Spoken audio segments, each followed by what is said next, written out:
गर्दन कटा देंगे लेकिन बाबा साहब का अपमान नहीं सहेंगे।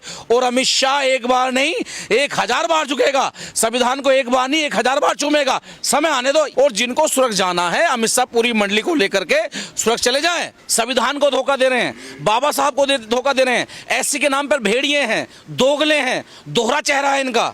अगर इनका जमीर जिंदा होता तो अब तक सरकार गिर गई होती। ये पार्टी के गुलाम है। अगर ये बाबा साहब को मानते होते तो 131 सांसद जिनमें चिराग पराग सब आ जाते, ये सब इस्तीफा देते। हमें एक वक्त की रोटी मत दीजिए, हमारे तन पे कपड़ा हो या ना हो, हम भूखे मर जाएंगे।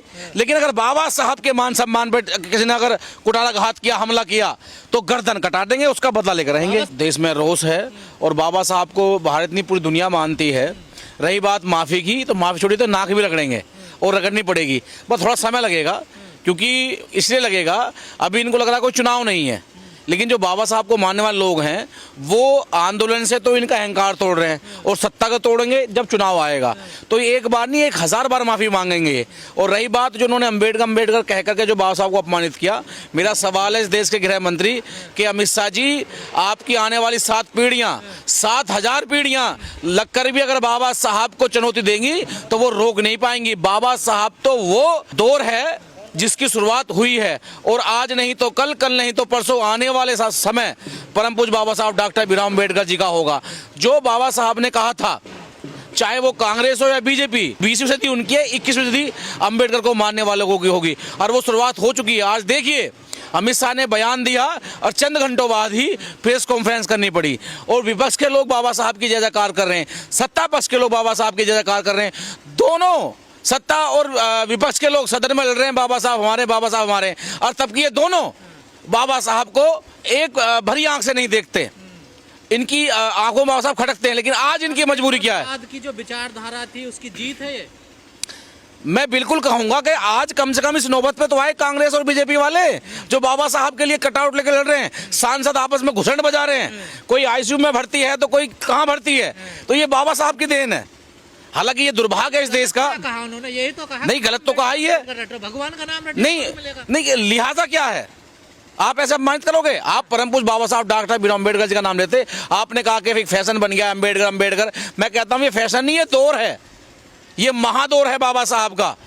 और बाबा साहब जो एक ब्रांड है, इस देश नहीं इस पूरी दुनिया के ब्रांड है। तो स्वर्ग जानना नहीं चाहते आप लोग? नहीं, स्वर्ग हमने बताया ना कि स्वर्ग हमें तो स्वर्ग बाबा साहब के संविधान से मिला, बाबा साहब की कलम से मिला। हमारा स्वर्ग तो आज है यहाँ पर, जिसको हम महसूस कर रहे हैं। पीछे झाड़ू आगे मटका, धूप में निकलने का अधिकार बाबा साहब के संविधान से आज हम सब लोग बराबर चल रहे हैं, ये स्वर्ग है। और जिनको स्वर्ग जाना है, अमित शाह पूरी मंडली को लेकर के स्वर्ग चले जाए और वहां जाकर के जब तब करें, यहाँ जरूरत नहीं है।